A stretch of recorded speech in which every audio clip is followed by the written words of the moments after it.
Nous prions pour que ton onction soit au rendez-vous. Il est écrit, l'homme ne vivra pas seulement de pain, mais aussi de toute parole qui sort de ta bouche. Ta parole est esprit et vie. Parle-nous ce matin. Au nom de Jésus, nous t'avons ainsi prié. Amen. Actes des Apôtres, chapitre 2, le verset 42. Ils persévéraient dans l'enseignement des apôtres, dans la communion fraternelle, dans la fraction du pain et dans les prières. Amen. Merci. Vous pouvez prendre place. Est-ce qu'on peut applaudir pour la parole de Dieu? Alors, ce matin, comme je vous avais dit le dimanche dernier, c'est la continuité de ce que j'avais déjà commencé. C'est la deuxième partie aujourd'hui. Compte tenu de temps, je ne pense pas terminer. On va peut-être continuer encore la semaine d'après, jusqu'à ce qu'on aura complètement épuisé tous les thèmes. Je parle sur la persévérance. Ici, nous voyons dans l'église primitive, les piliers, comment l'église primitive vivait. Il persévérait. Alors, le dimanche dernier, avant de commencer ce que je prévis aujourd'hui, je fais juste un petit rappel. Je vous avais dit que le point de départ de la vie chrétienne, c'est la conversion. Vous ne pouvez pas dire que vous allez commencer à servir le Seigneur si vous n'êtes pas encore converti. Vous devez commencer d'abord par la conversion. Et j'avais expliqué que la conversion, c'est le changement. J'avais donné l'exemple de Paul qui avait pris une direction, mais tout à coup, il a rencontré le Seigneur sur son chemin. Depuis ce jour-là, sa vie avait été influencée, avait été impactée. Depuis ce jour-là, sa vie avait pris d'autres tournures. La conversion, c'est une réalité. Souvent, nous disons que nous sommes des bébés spirituels, nous sommes encore... Oui, il y a des étapes. Un bébé spirituel, à mon avis, ce n'est pas quelqu'un qui demeure dans le péché, mais il dit que je suis bébé spirituel. Pour moi, je pense qu'un bébé spirituel, c'est quelqu'un qui est converti, mais il n'a pas encore beaucoup de connaissances. Il est en train de grandir. Il y a la croissance qui arrive progressivement. Mais un bébé spirituel, ce n'est pas quelqu'un qui vit dans le péché et dit non, je suis un bébé spirituel. Nous devons nous convertir. Je disais, la Bible dit, Jésus dit, je reviens bientôt. La conversion. Après la conversion, il y a la persévérance. Nous devons persévérer. Recevoir Jésus-Christ, c'est une chose. Persévérer en une autre. La Bible dit, celui qui persévérera jusqu'à la fin sera sauvé. C'est comme des athlètes, nous courons, non pas comme à l'aventure, non pas comme battant l'heure. Les athlètes doivent s'imposer une certaine discipline. Nous avons besoin d'imposer une certaine discipline. Paul dit, je traite durement mon corps, de peur qu'après avoir prêché aux autres, que je sois rejeté. Nous avons besoin de nous imposer une certaine discipline. La Bible dit, vous avez bien commencé en esprit, pourquoi avez-vous terminé dans la chair? Vaut mieux la fin d'une chose que son commencement. Paul dit, ce n'est pas que j'ai déjà atteint la perfection. Nous oublions ce qui est en arrière. Nous avons les yeux fixés vers Jésus-Christ. Nous devons avancer. Tu as besoin de la persévérance. Et je démontrais qu'on a besoin de la persévérance dans tous les domaines. Dans les études, il y en a qui commencent après, ils vont laisser tomber parce qu'ils rencontrent des obstacles. Si vous n'avez pas des obstacles sur votre chemin, vous devez vous poser des questions. Tout le monde doit passer par là. Les obstacles font partie de la nourriture spirituelle. C'est pour que nous puissions grandir. C'est pour que nous puissions acquérir la maturité. C'est pour que nous puissions avoir la patience, la douceur, la maîtrise de soi, la fidélité, la tempérance. Il nous faut la persévérance dans les études, même dans la vie de couple. Quand il y a un problème, je vais divorcer. Quand il y a un problème, je vais abandonner. Non! Un gagneur ne lâche jamais. Celui qui lâche ne gagnera jamais. Quels que soient les obstacles, il faut persévérer. La persévérance intervient dans tous les domaines. Enfin, je m'étais beaucoup attelé par deux choses. La persévérance dans le domaine de la prière. Nous avons vu Élie, comment il a prié. Élie, il a demandé à son serviteur, va, regarde s'il y a de la pluie. Il est monté la première fois, il n'y avait rien. La deuxième fois, la septième fois, il a vu, je vis un nuage comme une pomme de main. Il a fallu la persévérance. À plusieurs endroits, Jésus donne des paraboles concernant la persévérance dans la prière. Nous ne pouvons pas vivre la gloire de Dieu. Aujourd'hui, nous voulons que dans l'immédiat, que Dieu puisse nous donner la solution. Dans l'immédiat, que nous ayons tout ce que nous désirons. Mais Dieu veut aussi éprouver notre foi. Il veut voir si nous sommes sincères. La Bible dit dans le désert, Dieu dit, c'est moi qui ai permis tout ce que vous avez connu. Nous sommes dans Deutéronome, pour voir la disposition de vos cœurs. Si vous allez m'abandonner ou pas. Il y a des gens qui viennent seulement pour un gain, pour un bien quelconque. Aussitôt qu'ils ont, c'est fini. Je vous disais que la Bible dit rien ne peut me séparer de l'amour de Dieu. Ce n'est pas la disette, ce n'est pas. Mais aujourd'hui, ça m'étonne qu'il y a des gens, il y a les robes qui les séparent. En Afrique, ils priaient, arrivé en Europe, ils ne prient plus. Donc les robes les séparent de l'amour de Dieu. Mais quel Dieu vous avez connu? Rien ne peut me séparer. Il y a des gens aujourd'hui, le travail les sépare de l'amour de Dieu. Depuis qu'il a trouvé le travail, il n'a plus le temps. Qu'est-ce qui te sépare de l'amour de Dieu? Ce n'est pas le mariage. Quel que soit ce que nous pouvons voir, la Bible dit rien ne peut me séparer de l'amour de Dieu. Enfin, j'avais parlé de la persévérance dans le combat spirituel. Le combat spirituel, c'est une réalité. La Bible dit, le diable rôde comme un lion rugissant, cherchant qui il dévorera. Jésus dit, Pierre, Satan t'a réclamé pour te cribler comme un froment. Mais j'ai prié pour toi. Satan, il vient pour voler, pour égorger, pour détruire. Mais Jésus, il est venu pour que nous ayons la vie éternelle. Il continue à nous réclamer. Il veut que nous échouons dans le mariage. Il veut que nous échouons dans nos vies. Il veut que nous échouons dans notre jeunesse. Il veut que nous ne puissions pas nous épanouir, réussir, évoluer. Il faut que nous puissions nous lever dans les combats spirituels. Et c'est ce que j'avais dit la fois dernière. Je ne vais plus revenir sur ça. Alors aujourd'hui, je vais continuer. Nous avons besoin de la persévérance dans la communion fraternelle.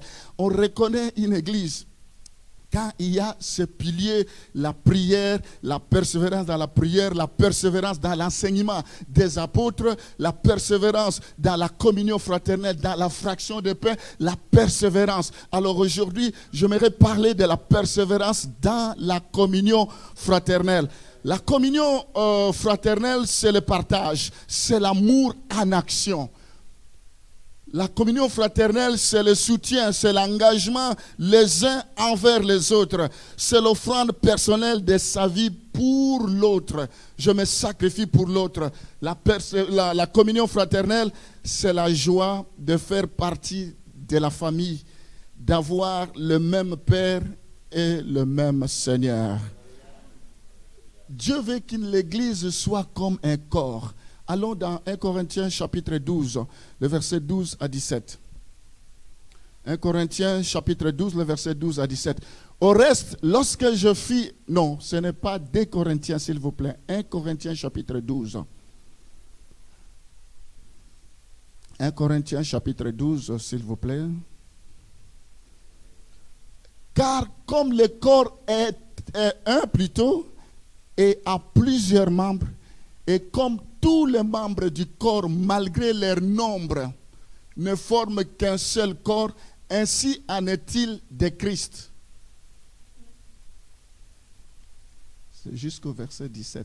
Nous avons tous en effet été baptisés dans un seul esprit, pour former un seul corps, soit juif, soit grec, soit esclave, soit libre. Et nous avons tous été abreuvés d'un seul esprit. Quand Marie a rencontré Élisabeth, la Bible dit, ils étaient tous, toutes deux enceintes et les enfants ont tressailli dans le sein de leur maman. C'est-à-dire, ils avaient tous la même grâce, le même esprit. Nous sommes issus d'une même fratrie, nous avons un seul Père. Nous devons être contents quand un tel est béni, un autre, nous sommes complémentaires. Si nous ne sommes pas contents, si nous devons graisser les dents, si nous devons nous mordre la langue parce que Dieu a élevé une telle personne, ou parce que telle personne témoigne et que moi je ne témoigne pas, ce n'est pas normal. Nous devons être contents des bénédictions des autres. Nous devons être contents quand on célèbre le mariage des autres parce que ton mariage aussi viendra. Ainsi, le corps n'est pas un seul membre, mais il est formé de plusieurs membres. Si les pieds disaient, parce que je ne suis pas une main, je ne suis pas du corps, ne serait-il pas du corps pour cela? Et si l'oreille disait, parce que je ne suis pas un œil, je ne suis pas du corps, ne serait-il pas du corps pour cela? Si tout le corps était œil, où serait l'ouïe? S'il était tout ouïe, où serait l'odorat? Donc ici, je voulais vous montrer que l'Église, c'est un corps. Le corps a plusieurs membres. Les yeux ne peuvent pas dire qu'ils sont plus importants que les jambes. Moi, je vois les enfants, nos enfants, même nous aussi, on est passé par là, c'est l'âge. Quand l'enfant achète, on lui offre un nouveau habit, le Père Noël, ou pendant la période de Noël. Alors, quand l'enfant s'habille, mais c'est le corps qui porte l'habit, ou peut-être on lui a offert une montre, mais tu sens que même les pieds changent, sont contents. Donc, même les yeux sont contents. De temps en temps, on est obligé d'aller devant la glace en train de regarder comment je suis. Même la tête. Donc, il y a une complicité, il y a une harmonie. Ça veut dire que nous formons un seul corps. Nous devons savoir que nous ne sommes pas des ennemis. Nous devons savoir que nous sommes les enfants d'un seul Père. Alors ici, il ne peut pas y avoir de disputes, de querelles entre l'ouïe et l'œil, entre l'odorat, entre les jambes, parce qu'ils se complètent. Et c'est comme ça que nous devons voir l'Église. C'est comme ça que l'Église primitive, la force de l'Église primitive, c'était ça. Chacun se mettait à sa place. Je ne suis pas dans le domaine de la médecine, mais je pense il me semble que dans la bouche, on a combien de dents? À peu près 32. Jamais ils se disputent. Il y a des dents qui sont réservées que pour croquer l'os. Pour croquer, il y a des endroits où on peut manger de la nourriture particulière. Et il y a des endroits où vous ne pouvez pas. Donc, il y a tellement une harmonie, chacun à sa place, et ils se respectent. Si nous devons savoir que tout ce que nous recevons vient de Dieu, l'homme ne peut recevoir que ce qui lui a été donné du ciel. Et tout don parfait vient d'en haut. Je ne peux pas chanter comme le pasteur Moussolo. Et quand il chante, je dis gloire au Seigneur à cause du don qu'il a donné. Je ne peux pas non plus prêcher comme notre doyen, le pasteur Cléo. Non, mais quand il prêche, je l'ai déjà entendu. On était à un deuil, c'était à Villeneuve-d'Ascq chez le pasteur. Non, pas à Villeneuve-d'Ascq, mais c'était à l'hôtel de ville chez le pasteur. À ce moment, il a eu quelques soucis de santé, il est sur les chaises roulantes. Pasteur Bongo, j'étais là, on était à un deuil, c'est toi qui avais prêché. J'étais là, je me souviens. Et tu avais parlé, je crois que sur la délivrance un peu. Alors vraiment, je dis, waouh. On a des grâces différentes. Il peut y avoir 10 pasteurs, chaque pasteur a sa grâce, sa particulière. La Bible dit, contentez-vous de ce que vous avez. Il y a des gens qui ont problème d'accepter ce qu'ils ont reçu, de reconnaître, d'accepter tels qu'ils sont. La Bible dit, celui qui a reçu 2 ou plus, c'est selon ses capacités, c'est Dieu qui donne, l'Esprit qui donne, à qui il veut, comme il veut, quand il veut. Il y en a qui reçoivent beaucoup, il y en a qui reçoivent moins. Le problème, c'est d'être fidèle à ce que tu as reçu. La Bible dit, celui qui est fidèle dans de petites choses, il le sera dans de grandes choses. Celui qui est fidèle dans de grandes choses, nous devons rester fidèles. Quand on a remis des talents à des ouvriers, on n'a pas donné le même nombre de talents. Il y en a qui ont reçu plus, il y en a qui ont reçu moins. Mais quand on est venu, la Bible dit, Dieu attendait qu'on puisse fructifier cela. Nous avons tous des talents différents, nous avons tous des grâces différentes. Ce qui est important, il faut que nous puissions nous accepter les uns les autres. C'est ça l'église primitive. Ils s'acceptaient. Dans une même famille, il peut y avoir des soucis, mais ça se règle toujours. Allons dans Psaume 133, le verset 1er à 3. Donc Dieu a voulu que l'église soit un corps dont les membres dépendent les uns les autres. Nous ne sommes pas des électrons libres. Nous devons nous dépendre les uns les autres dans l'amour. C'est ça la communion fraternelle. Il faut que nous puissions nous accepter. Il faut que nous puissions avoir le même langage. Il faut que nous puissions laisser Jésus-Christ croître et que nous puissions diminuer. Psaume 133, le verset 1er à 3. Voici, oh, qu'il est agréable, qu'il est doux pour des frères de demeurer ensemble. C'est comme l'huile précieuse qui répandue sur la tête, descend sur la barbe d'Aaron, qui descend sur les bords de ses vêtements. C'est comme la rosée de l'Hermon qui descend sur les montagnes de Sion. Car c'est là que l'Éternel envoie la bénédiction, la vie pour l'éternité. La communion fraternelle déclenche la puissance de Dieu. Parce qu'ils persévéraient ensemble, Dieu opérait des miracles. Parce qu'ils persévéraient ensemble, il n'y avait pas des indigents. Il y avait la faveur, la grâce de Dieu. Le Seigneur arrosait. La communion fraternelle déclenche l'impact chez ceux qui nous observent. Quand les gens les observent, quand les gens nous observent, ils voient comment nous aimons. Ils voient comment nous sommes soudés. Ils voient comment nous sommes sincères les uns envers les autres, et les païens vont nous imiter, et cela va créer de l'impact dans l'église. C'est ça qui a favorisé la croissance dans l'église primitive. La communion fraternelle déclenche la vague de guérison. Il y avait des guérisons. Tous ceux qui venaient, chacun recevait pour son compte, chacun recevait sa grâce. Il y avait la communion fraternelle engendrait la communion fraternelle occasionnait des conversions, de miracles. Il y avait des conversions. Quand les gens viennent et disent, ah, en tout cas, je me sens bien là-bas. Je me sens bien. J'ai encore envie de continuer. J'ai encore envie de découvrir comment le nouveau venu arrive, comment on les accueille. Nous devons développer cela au milieu de nous, la communion fraternelle. C'est ça qui manque aujourd'hui dans nos églises. Il n'y a pas cette dimension de la communion fraternelle. Il y a tellement de l'individualisme. Chacun pour soi. Il suffit seulement de demander, est-ce que ça nous arrive de faire une annonce ici. Nous avons telle personne qui est éprouvée, qui est dans l'église. Les gens se demandent, c'est qui, comment, il reste où? Longtemps dans la même église, vous ne pouvez pas. Je peux encore comprendre des grandes églises, ce n'est pas toujours évident.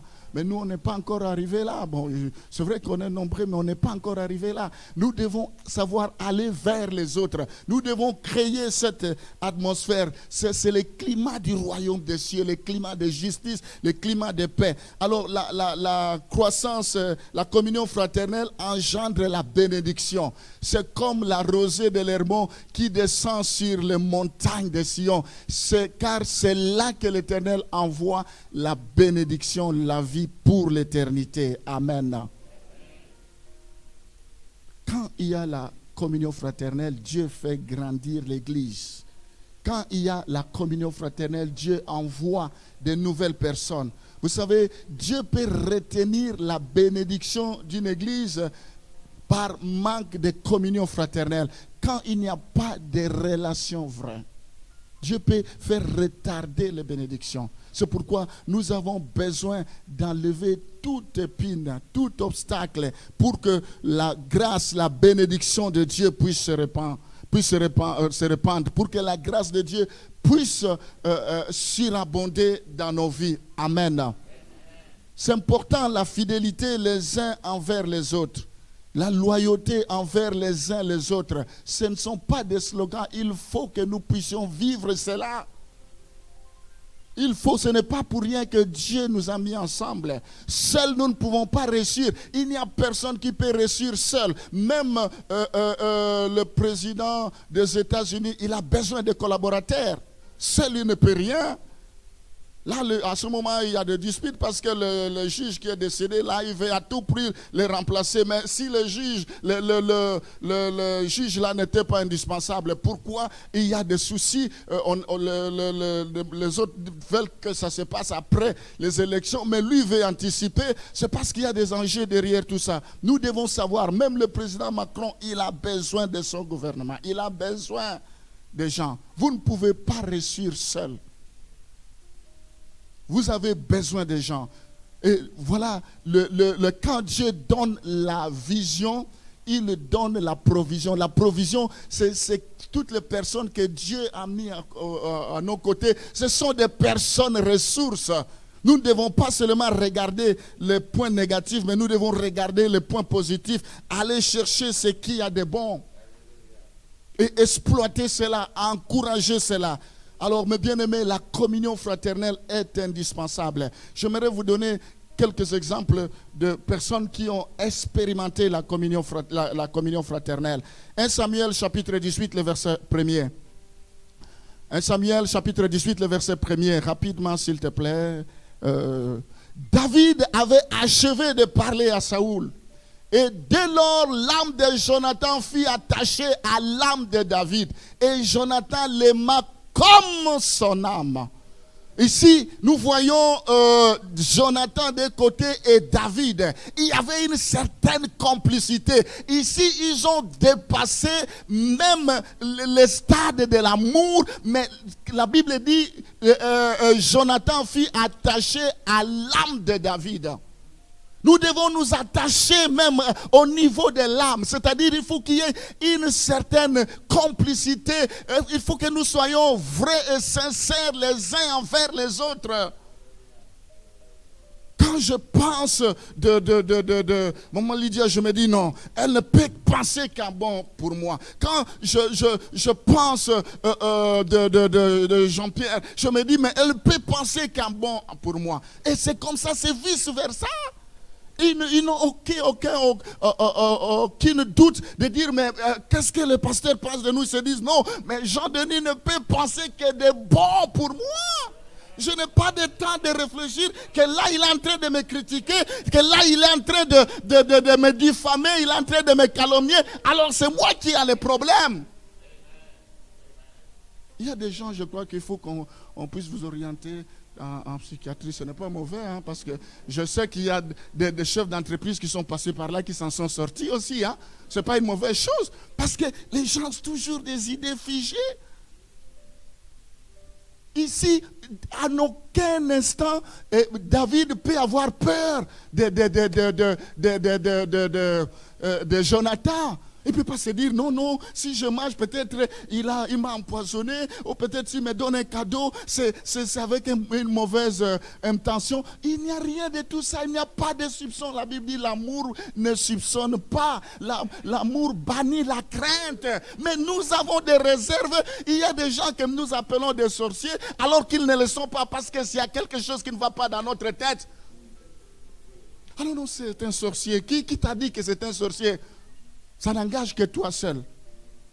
Et ce sont des péchés que nous accumulons comme ça. Nous condamnons des gens parce que nous ne les connaissons pas. Voilà l'exemple de la communion fraternelle, sincère. Au-delà de ça, allons dans 1 Samuel 20, le verset 41, ce qu'ils ont fait. Après le départ du garçon, David se leva du côté du midi, puis se jeta le visage contre terre et se prosterna 3 fois. Les 2 amis s'embrassèrent et pleurèrent ensemble. David surtout fondit en larmes. La communion fraternelle, c'est savoir prier ensemble.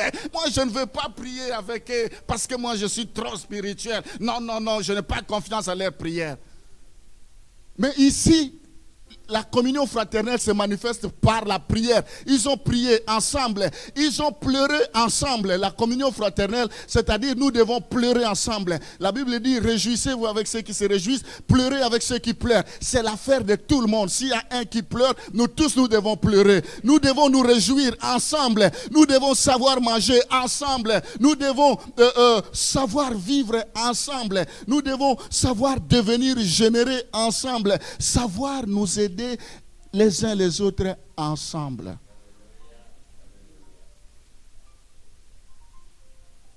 Oh, moi je suis timide, je ne sais pas aller vers les gens. Ce n'est pas une raison. Ah, je ne connais pas son état d'âme. Les chrétiens inventent beaucoup de choses. Je ne connais pas son état d'âme. Ça veut dire quoi son état d'âme? Ça veut dire quoi? Expliquez-moi, vous qui parlez de ça. Expliquez-moi qu'est-ce que ça veut dire. Je peux vous donner l'exemple de Ruth. Ruth 1, le verset 16. Ici, nous voyons Ruth exprimant la loyauté envers Noémie. Ruth chapitre 1, le verset 16. Ruth répondit, ne me presse pas de te laisser, de retourner loin de toi. Où tu iras, j'irai. Où tu demeureras, je demeurerai. Ton peuple sera mon peuple et ton Dieu sera mon Dieu. Quelle loyauté. Ruth à côté de Noémie, imperturbable. Même s'il entend des choses mauvaises, il dit non, moi je ne te quitterai pas. Je sais d'où nous venons. Je sais d'où nous venons. Je sais, il n'y a personne qui peut venir nous séparer. Et il était loyal même envers cette famille qu'il avait adoptée parce qu'il avait épousé dans cette famille. Il était loyal. Aujourd'hui, on t'a reçu, la famille t'a reçu, mais aujourd'hui tu te détournes contre cette famille, tu racontes n'importe quoi, ce n'est pas possible. La Bible dit soyez reconnaissants. Soyez reconnaissants. Donc nous voyons ici que la communion fraternelle intervient aussi lorsque l'absence de quelqu'un se fait sentir. La communion fraternelle, ce n'est pas seulement nous retrouver entre nous, nous voyons que tel n'est pas là, ce n'est pas notre affaire. La communion fraternelle, c'est se préoccuper aussi des autres personnes. 2 Timothée chapitre 1, le verset 16. 2 Timothée chapitre 1, le verset 16. Que le Seigneur répande sa miséricorde sur la maison d'Onésiphore, car il m'a souvent consolé et il n'a pas eu honte de mes chaînes. Paul se souvient d'Onésiphore. Il se souvient de tous les biens qu'il a reçus dans ses prières et il s'est préoccupé de lui parce qu'il lui était utile dans le service. Non pas seulement Onésime, il parle aussi de Tite dans 2 Corinthiens chapitre 12, 2 Corinthiens 2 plutôt le verset 12 à 13. Vous allez m'excuser parce que je vais vite, je vais terminer dans un quart d'heure. Il me faut une demi-heure pour arriver dans mon lieu de travail.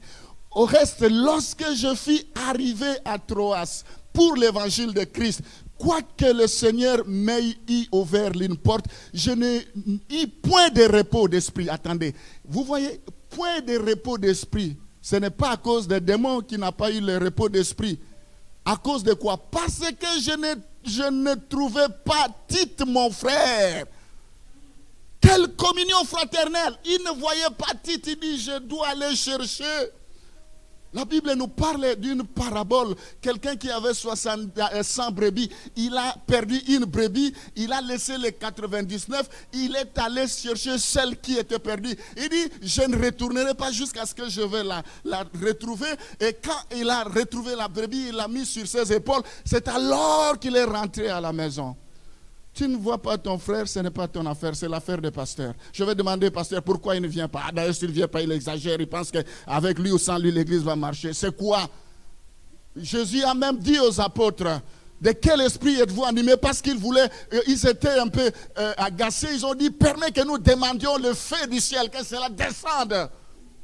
Il y a des gens qui ont l'esprit de Caïn. Quand Dieu dit, où as-tu mis Abel? Où est ton frère? Il dit, est-ce que je suis le gardien de mon frère? L'esprit d'Abel, de Caïn plutôt. C'était un tueur, le premier tueur, c'est lui.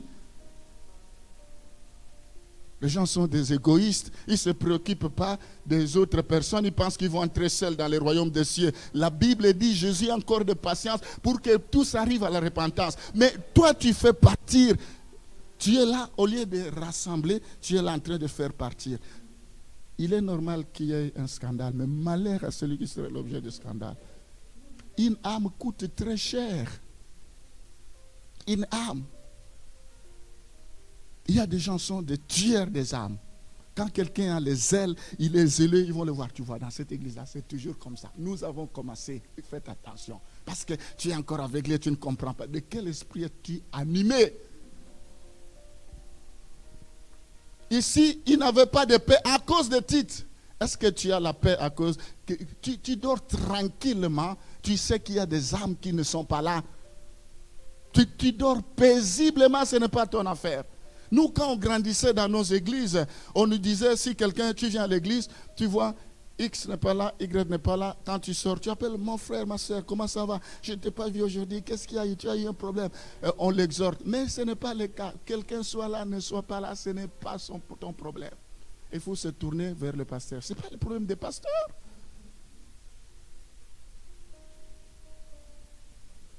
Et nous voulons que Dieu bénisse. Toujours on dit dans cette église, il n'y a pas d'amour.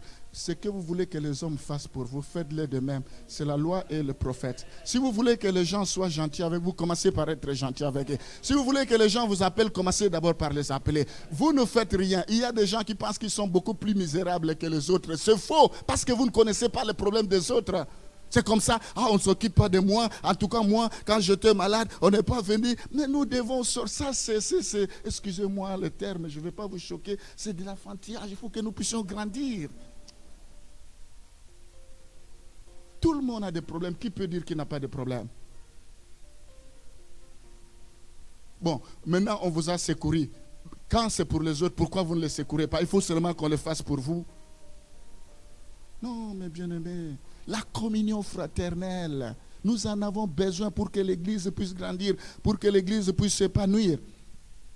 Alors, comment vivre la communion fraternelle? Nous devons nous encourager réciproquement. La Bible nous dit, je ne vais pas vous donner les versets, c'est pourquoi encouragez-vous les uns les autres et aidez-vous mutuellement à grandir dans la foi. Nous devons nous encourager mutuellement les uns les autres pour grandir. L'encouragement.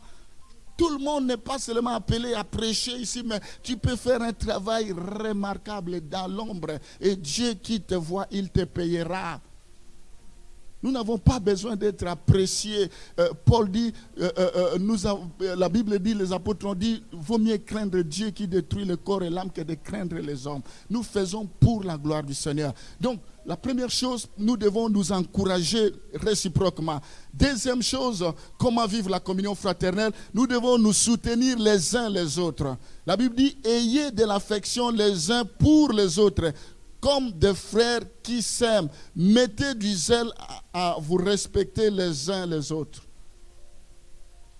Nous devons nous soutenir les uns les autres. Et notre problème, c'est notre affaire. Vous n'avez pas besoin de savoir il est de quelle origine, il est de qui parle quelle langue, quel dialecte, il vient de quelle contrée. Non, non, non, il est avec un tel, ça, comme il est avec un tel, moi je ne suis pas d'accord. Nous ne pouvons pas mettre les barrières. Nous avons beau dire l'amour, mais c'est seulement de la façade. En réalité, Dieu sait que ce peuple m'honore de l'œuvre, mais leur cœur est éloigné de moi. Les gens pensent que le péché, c'est seulement l'impudicité, l'adultère, mais au quotidien, quand nous nous comportons comme des ennemis, on ne se salue même pas. La Bible dit, si vous saluez seulement celui que vous connaissez, qu'est-ce que vous avez fait de plus? Parce que même les païens le font. Combien de fois j'ai déjà réglé des conflits ici, des années dans la même église. Il ne se salue pas parce qu'il m'a parlé des travers, parce qu'il m'a parlé. Mais vous êtes là, vous ne savez pas pardonner. Jésus, avant de pardonner ceux qui l'ont crucifié, il n'a pas attendu qu'eux puissent reconnaître cela. Il dit, Père, pardonne-leur parce qu'ils ne savent pas ce qu'ils font. Vous voulez toutes les raisons, mais vous prenez toutes les raisons avec. Toujours dans la défensive. Nous devons nous soutenir les uns les autres. Nous devons nous pardonner. Pardonner. La Bible dit, supportez-vous les uns les autres. Et si l'un de vous a quelque chose à reprocher à un autre, pardonnez-vous mutuellement. Le Seigneur, il nous a pardonné. Nous devons nous pardonner mutuellement. La Bible dit, pardonner 77 fois 7. Vous savez, ça veut dire quoi? Sans limite. Pardonner à tout moment. Nous ne pouvons pas compter. Il faut que quelqu'un t'ait offensé plus de 300 fois, 77 fois 7, si vous faites la multiplication, pour que vous arrêtez de pardonner. Mais aussi longtemps qu'il vous offensera, vous devez continuer toujours à pardonner. Des pardons. C'est une puissance qui libère. Comment vivre la communion fraternelle? C'est dire la vérité avec amour. Celui qui répond franchement donne preuve de son amitié. Nous devons nous dire la vérité avec amour. Frères, si un homme vient à être surpris en faute, vous qui êtes spirituels, redressez-les avec un esprit de douceur.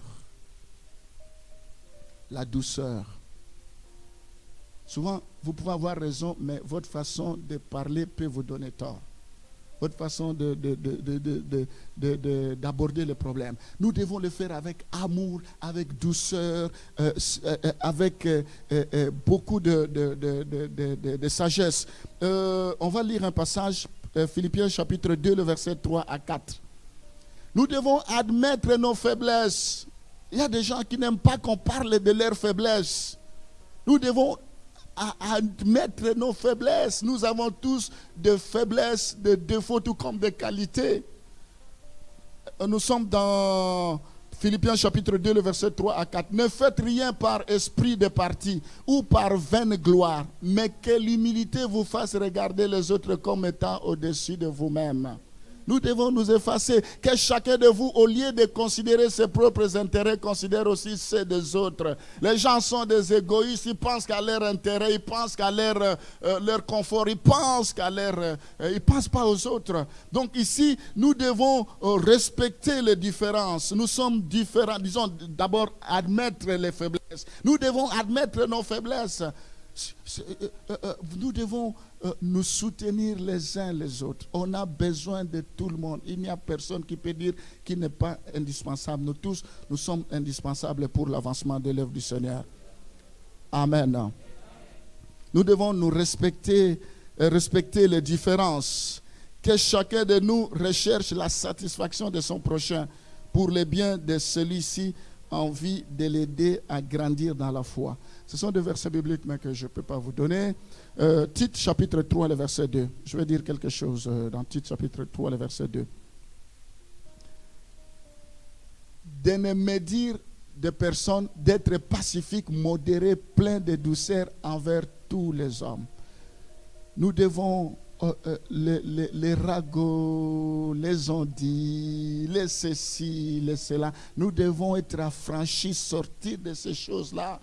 Nous devons avancer. On n'est plus. Ça, ce sont des choses, ce sont des rudiments dans la foi. Il faut qu'on avance. Nous avons besoin de grandes choses, d'entendre de la nourriture solide, parce que la nourriture solide, c'est pour des hommes faits, des hommes capables. Nous devons atteindre la stature parfaite. On ne peut pas toujours revenir sur des petites choses alors qu'on est censé déjà avancer. Non, nous devons grandir dans la foi. Il y a des choses, il faut laisser passer, accepter même. Qu'est-ce que ça fait? Même si vous avez tort, acceptez, demandez pardon, avancez. Il y a des gens qui ont du mal pour demander pardon. Pardon, c'est un problème, surtout dans le couple. Il me semble que les hommes ne demandent pas pardon facilement. Ils ont toujours raison. Et vous devez avoir l'humilité. On peut se tromper. Même moi, je peux vous demander pardon si je vous ai offensé. Je ne suis pas le Tout-Puissant. Je ne suis pas votre Dieu. J'ai des faiblesses aussi de qualité. Et si je tombe, je peux vous dire, en tout cas, je suis désolé si je vous ai mal parlé. Ou je peux... Mais est-ce que ça coûte quoi? Qu'est-ce que ça va changer en vous? Ça va changer quoi? La discrétion. Nous devons faire part d'être vrais dans nos sentiments. La Bible dit renoncez au mensonge et que chacun de vous parle selon la vérité à son prochain, car nous sommes membres les uns les autres. Alors je vais terminer par les obstacles. Les obstacles à la communion fraternelle. Donc je vais continuer le dimanche prochain. Je vais terminer par les obstacles à la communion fraternelle. Il y a des obstacles. Les relations humaines ne sont pas faciles.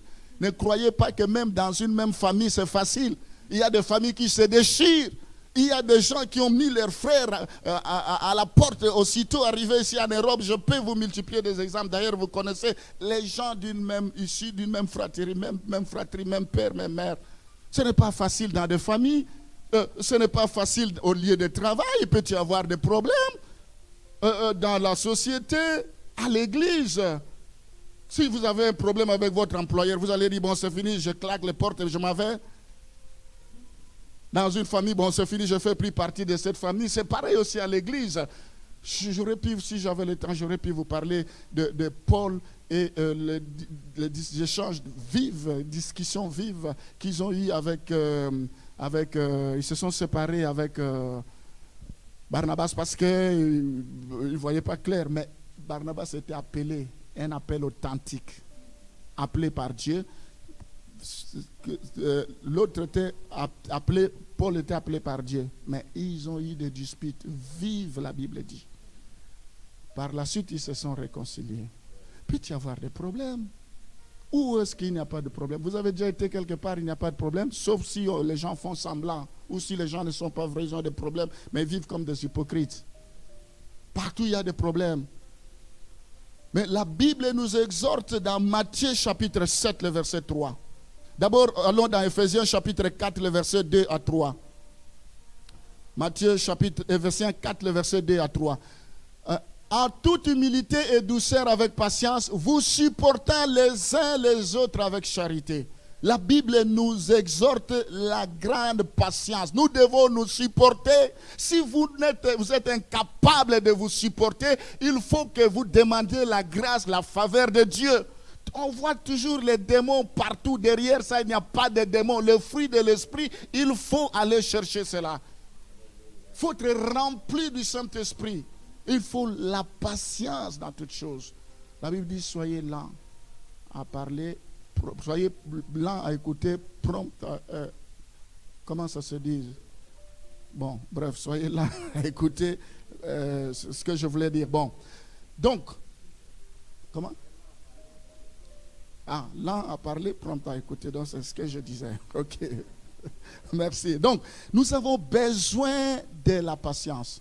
Vous savez, Pierre, mais il avait un caractère possible. Tout le monde n'avait pas le même caractère à côté de Jésus. Pierre pouvait prendre le couteau et couper l'oreille de Malchus.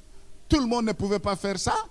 Il faut l'accepter, Jésus l'a accepté. Il avait même des gens de Thomas qui disent, si je ne mets pas la main, comment Jésus-Christ vous a enseigné Thomas? Toi tu dis, si je ne mets pas ma main, donc tous les enseignements, ils ne croyaient pas. Dans l'église, il peut y avoir, monsieur, tout le monde.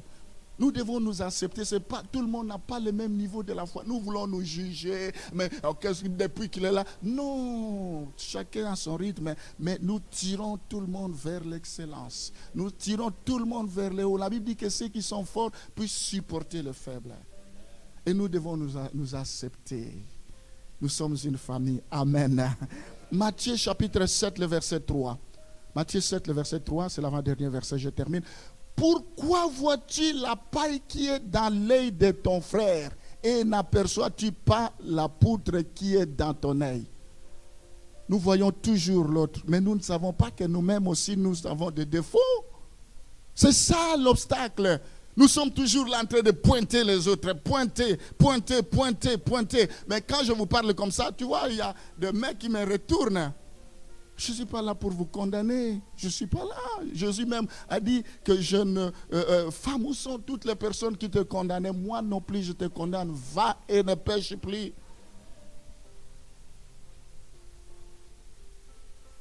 Nous devons faire attention avec des donneurs de leçons, avec ceci.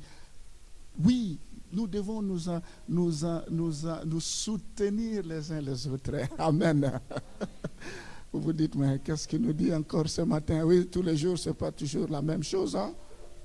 La fois dernière, le dimanche dernier, il y avait des amens, il faut persévérer. Mais aujourd'hui, il faut que nous puissions créer cela. Peut-être c'est toi qui est la base pour qu'il n'y ait pas la communion fraternelle. Peut-être c'est moi. Ça peut être moi, ça peut être mon épouse, ça peut être telle ou telle personne. Souvent dans les églises, quand les gens s'en vont, c'est la femme du pasteur, c'est la femme du pasteur, c'est la femme du pasteur. La plupart, j'ai déjà entendu tout ça. Mais les gens ne sont pas prêts à se remettre en cause. Autant moi, le pasteur, je dois me remettre en cause. Avec notre caractère, il y a des choses qui peuvent faire que je repousse les gens au lieu de les attirer vers moi. Ça peut être pareil pour la femme du pasteur, ça peut être pareil pour toi, parce que nous sommes tous égaux devant le Seigneur, chacun selon sa grâce. Nous devons, dans la chorale, combien de gens ici disent, ah, moi, tant que telle personne est là, mais il faut aller creuser. Peut-être cette personne n'a pas de mauvaises intentions, rien du tout. Galates chapitre 5, le verset 17. Quand il y a les œuvres de la chair, l'orgueil, l'esprit de rébellion, les ailes amères, car la chair a des désirs contraires à ceux de l'esprit, et l'esprit en a des contraires à ceux de la chair. Ils sont opposés entre eux, afin que vous ne fassiez point ce que vous voudriez. La Bible dit, pourquoi il y a des disputes parmi vous? C'est parce que vous êtes charnels. Pourquoi il y a des querelles, des divisions? Les uns disent, moi je suis d'Apollon, les autres disent, moi je suis de Paul, d'autres disent, moi je suis de ceci. Mais qui de ces gens est mort sur la croix pour vous? Des fois, nous oublions l'essentiel. Au lieu d'avancer, mais nous cherchons des boucs émissaires, même pour des futilités, des choses qui n'édifient pas, qui ne nous apportent rien par rapport à notre foi. Nous devons persévérer. C'est comme ça, il y avait l'onction, il y avait le miracle, il y avait la grâce, il y avait la puissance de Dieu. Ils étaient soudés. La communion fraternelle. L'Église a besoin de ça. Nos églises aujourd'hui ont besoin de la communion fraternelle. Les gens ne s'aiment pas, ils se critiquent, ils rigolent, mais derrière ils se critiquent, ils se sabotent. Mais ce n'est pas possible. Quand tu vas sortir, tu as entendu ce que le pasteur a dit? C'est à moi qui s'adressait. Tu as entendu ce que le pasteur a dit? Mais vous ne vérifiez même pas. Ah, moi je t'avais dit, il est toujours comme ça. Quand tu lui dis, il va aller dire devant au-dessus de la chair, il va parler dans les micros. Surtout nous les pasteurs, on dit, ah, en tout cas, tu vois, il a entendu mon problème, il a commencé à parler. Mais quand vous nous mettons ici, vous ne savez pas combien de temps nous prenons pour prier. Ici, ce n'est pas pour régler les conflits des gens. Ici, ce n'est pas pour régler les indifférents, les problèmes des gens. Mais nous serons jugés sévèrement. Je me mets là, il y a des choses que j'ai préparées, mais je commence à dire autre chose. Mais, oh, il parlait de moi. Mais les gens pêchent sans savoir. Mais bien aimés, nous avons besoin de l'amour. S'il y a l'amour, nous allons vivre la gloire du Seigneur. Que Dieu vous bénisse.